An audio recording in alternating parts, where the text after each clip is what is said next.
역대상 13장 1절에서 14절까지의 말씀을 저와 여러분이 한 절씩 교독하겠습니다. 제가 가지고 있는 성경 631쪽입니다. 13장 1절 말씀 먼저 보겠습니다.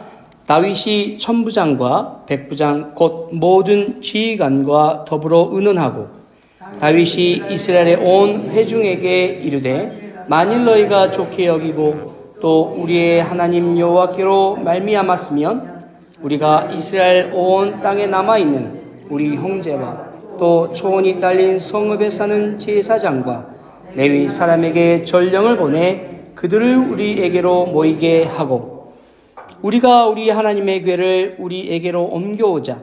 사울 때에는 우리가 그의 앞에서 묻지 아니하였느니라 하매 뭇 백성의 눈이 이 일을 좋게 여김으로 온 회중이 그대로 행하겠다 한지라.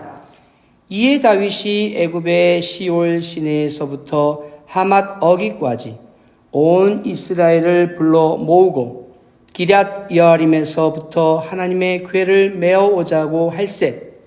다윗이 온 이스라엘을 거느리고 바알라 곧 유다에 속한 기럇 여아림에 올라가서 여호와 하나님의 궤를 메어 오려 하니 이는 여호와께서 두 그룹 사이에 계심으로 그러한 이름으로 일컬었음 받았더라.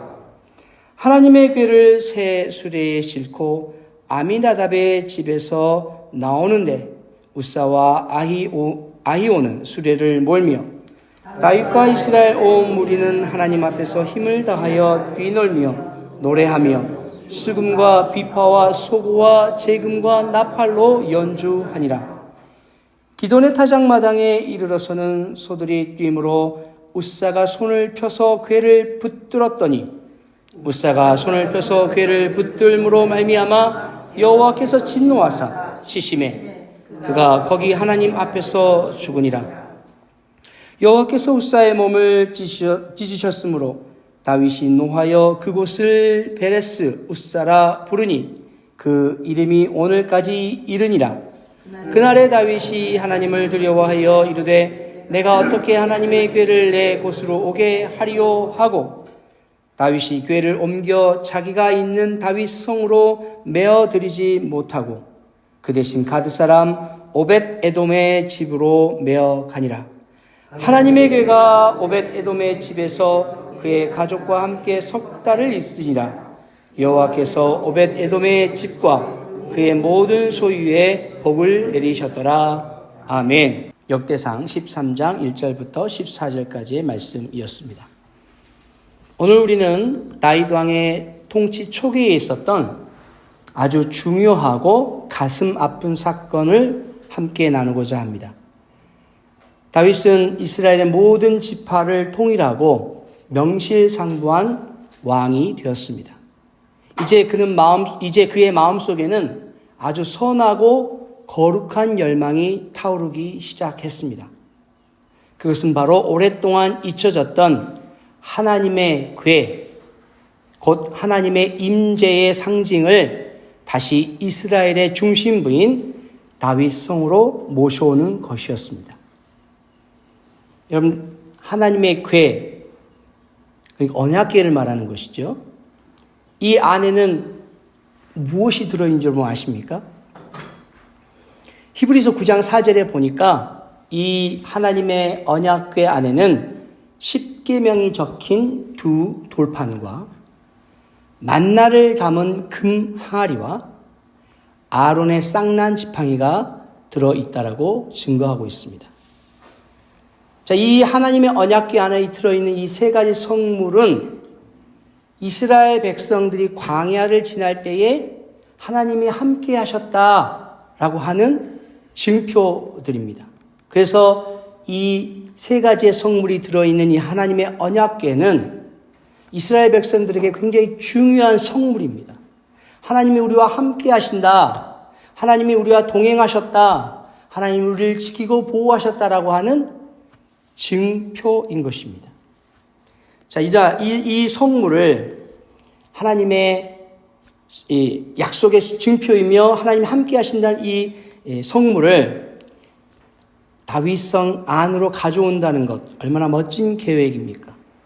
국가적으로는 영적 부흥을 일으키고 모든 백성의 마음을 하나님께로 향하게 하려는 위대한 비전이었습니다. 오늘 본문은 바로 이 거룩한 열심으로 시작된 프로젝트가 어떻게 예상치 못한 비극으로 바뀌었으며 우리가 여기서 무엇을 배워야 하는지를 보여줍니다. 우리도 신앙생활하면서 다윗과 같은 뜨거운 열심을 가질 때가 종종 있습니다. 교회를 위해서, 하나님 나라를 위해서 무언가 멋진 일을 계획하고 추진하고 싶어 합니다. 그러나 오늘 말씀을 통해서 우리는 하나님의 일은 우리의 선한 의도나 뜨거운 열심만으로 충분하지 않으며 반드시 하나님의 방법대로 해야 한다는 중요한 영적 원리를 배우게 될 것입니다. 다윗은 왕이 된 후 가장 먼저 가진 관심은 바로 영적인 문제였습니다. 그는 천부장, 백부장 등 모든 지휘관을 불러 모아서 자신의 비전을 나눕니다. 우리 다 같이 2절 말씀을 함께 보도록 하겠습니다. 2절 말씀 시작.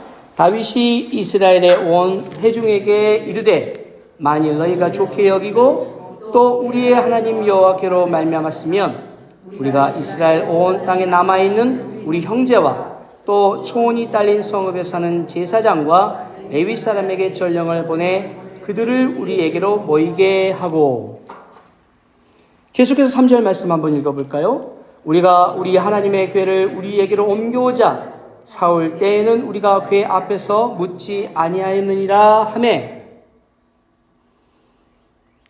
이렇게 다윗은 천부장, 백부장 그리고 이스라엘의 온 지휘관들을 불러 모아서 자신의 이 영적인 열망, 거룩함을 함께 나누었습니다.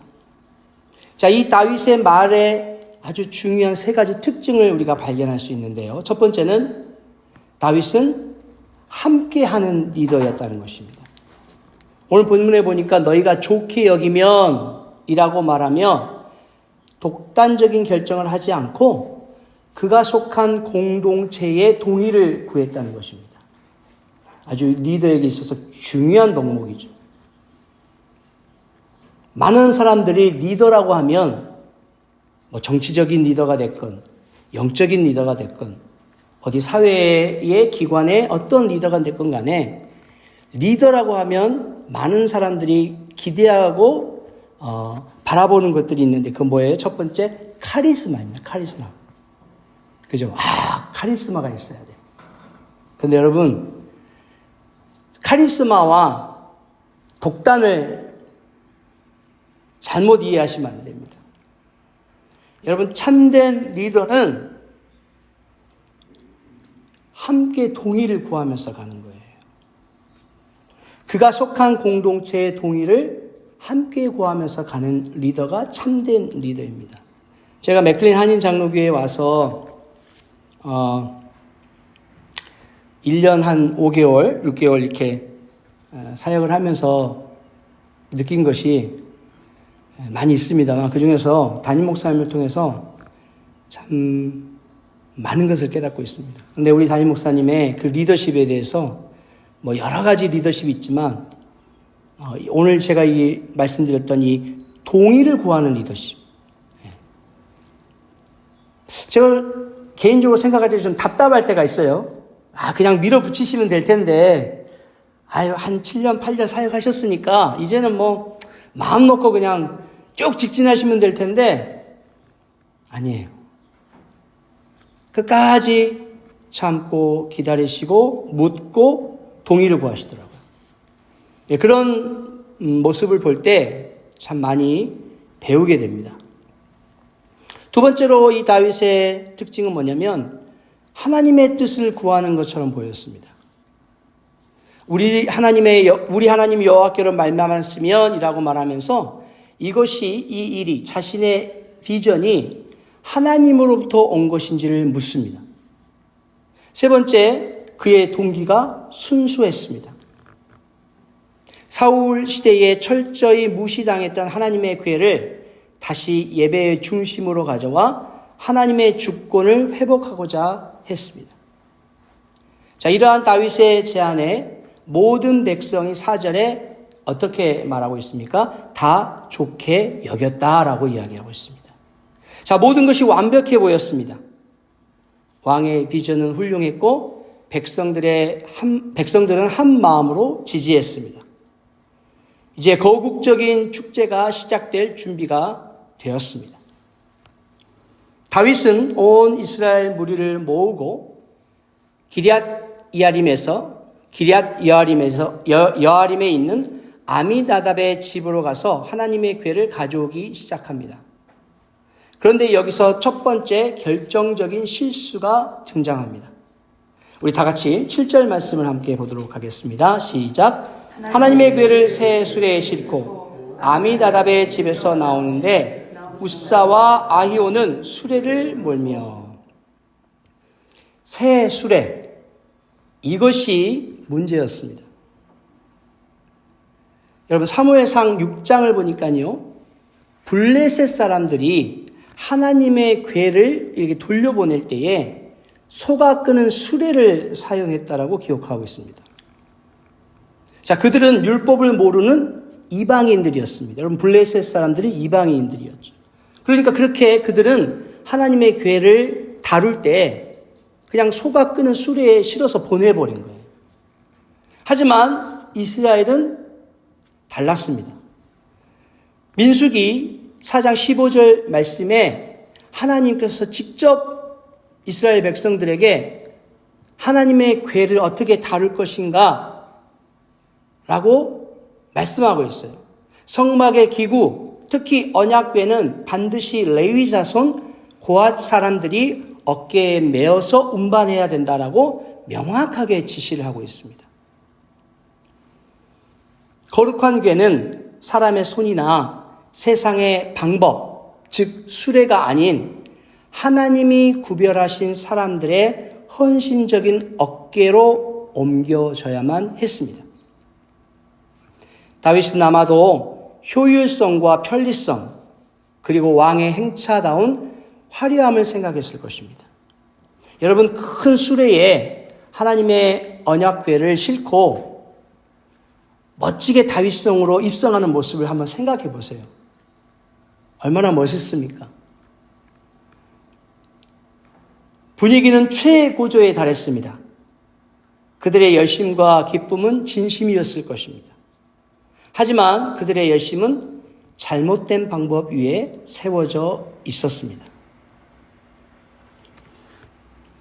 자, 이렇게 축제의 행렬이 기돈의 타작마당에 이르렀을 때쯤 소들이 뛰는 바람에 궤가 흔들렸습니다. 여러분, 오늘 이 백성들이 이 축제장의 현장에서 가만히 있었겠습니까? 오늘 보니까 수금과 비파와 서구와 제금과 나팔로 연주했다고 그랬어요. 그러니 이 수레를 몰고 가는 소가 어땠을까요? 놀랬겠죠. 그러니까 뛰는 바람에 수레가 흔들리고 그 흔들리는 수레에서 궤가 떨어지려고 하니까 무심코 우사가 손을 뻗어서 궤를 붙잡습니다. 아마 반사적으로 아마 그렇게 했을 거예요. 그렇잖아요. 물건이 뭐가 떨어지려고 할 때 여러분 반사적으로 붙잡잖아요. 귀중한 물건이면 더 그렇죠.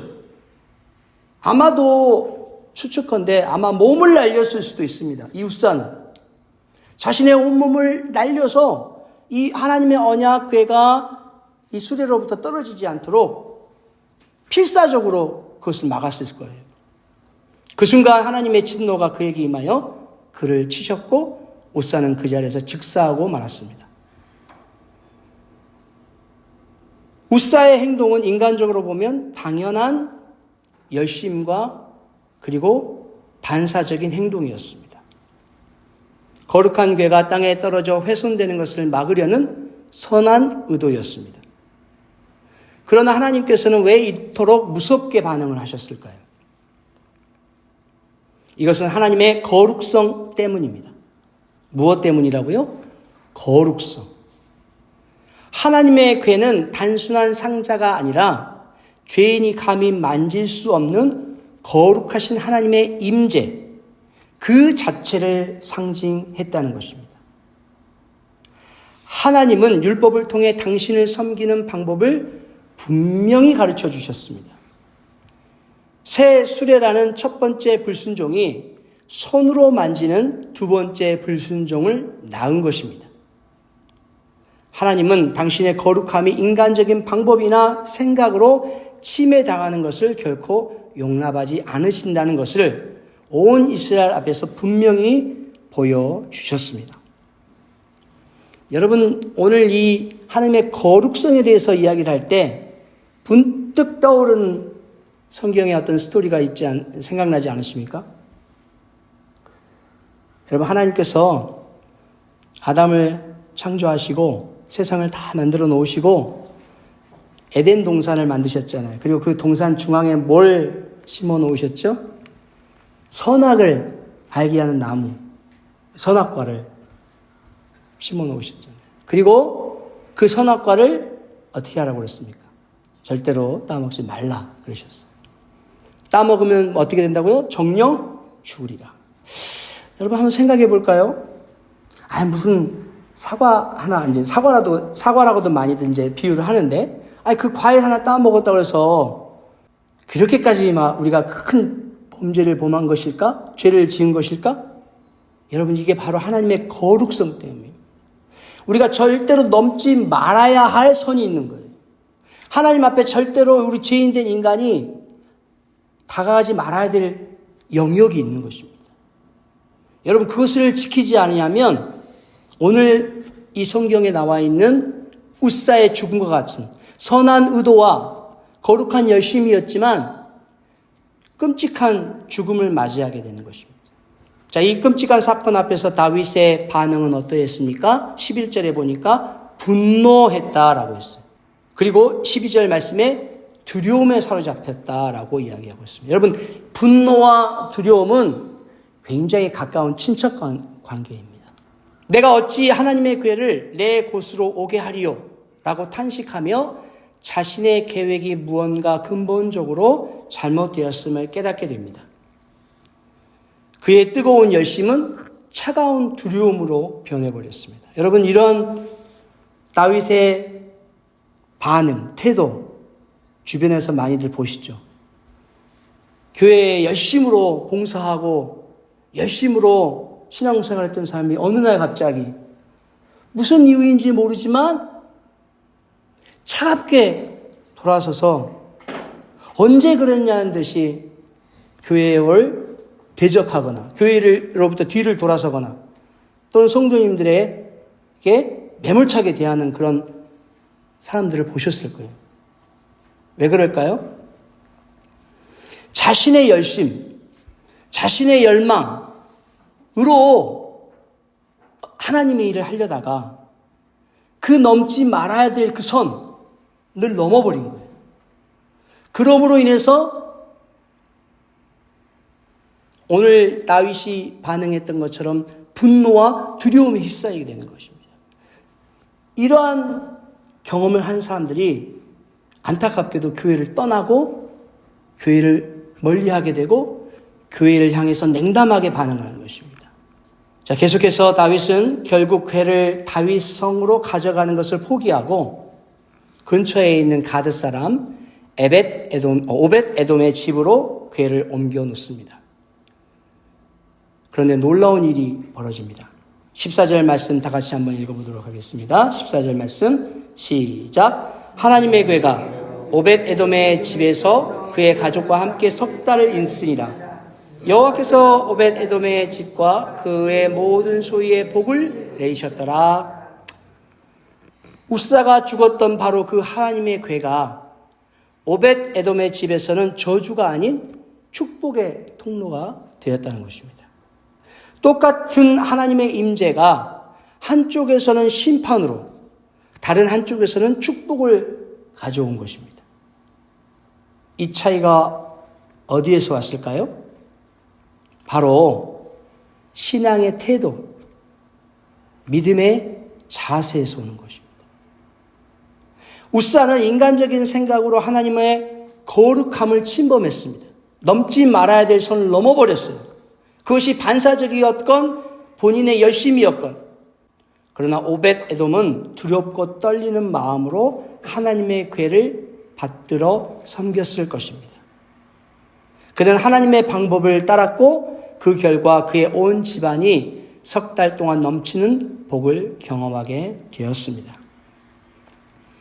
이 사건은 다윗에게 하나님의 임재는 축복이지만 그의 임재를 누리기 위해서는 반드시 그분의 방식을 따라야 한다는 깊은 교훈을 주고 있습니다. 자, 오늘 말씀을 정리하도록 하겠습니다. 사랑하는 성도 여러분, 오늘 우리가 읽었던 역대상 13장 이야기는 3000년 전의 낡은 이야기가 아니라 오늘 우리에게 주시는 생생한 하나님의 메시지인 것입니다. 우리는 얼마나 자주 다윗처럼 선한 동기와 뜨거운 열심으로 하나님의 일을 계획합니까? 주일학교를 부흥시키고 멋진 전도 프로그램을 만들고 교회를 아름답게 건축하려는 등 우리의 비전은 선하고 아름답습니다. 그러나 오늘 말씀은 우리에게 멈추어 서서 질문하라고 도전합니다. 나는 지금 새 수레를 만들고 있지는 않는가? 세상적으로 좋아 보이는 방법, 더 편리하고 효율적인 방법, 사람들에게 인기 있는 방법을 무비판적으로 따라가고 있지는 않는가? 하나님의 일을 하면서 정작 하나님의 말씀인 성경이 가르치는 원리와 방법에는 무관심하지 않았는가?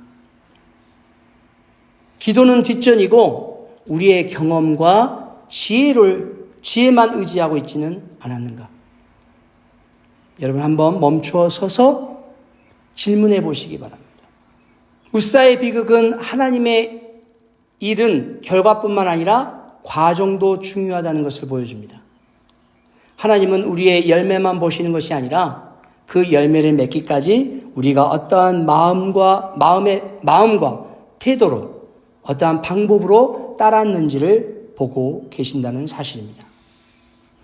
오늘 말씀을 통해서 우리는 두 가지의 마음을 새겨야 하겠습니다. 첫 번째, 하나님의 방법을 최우선으로 삼으십시오.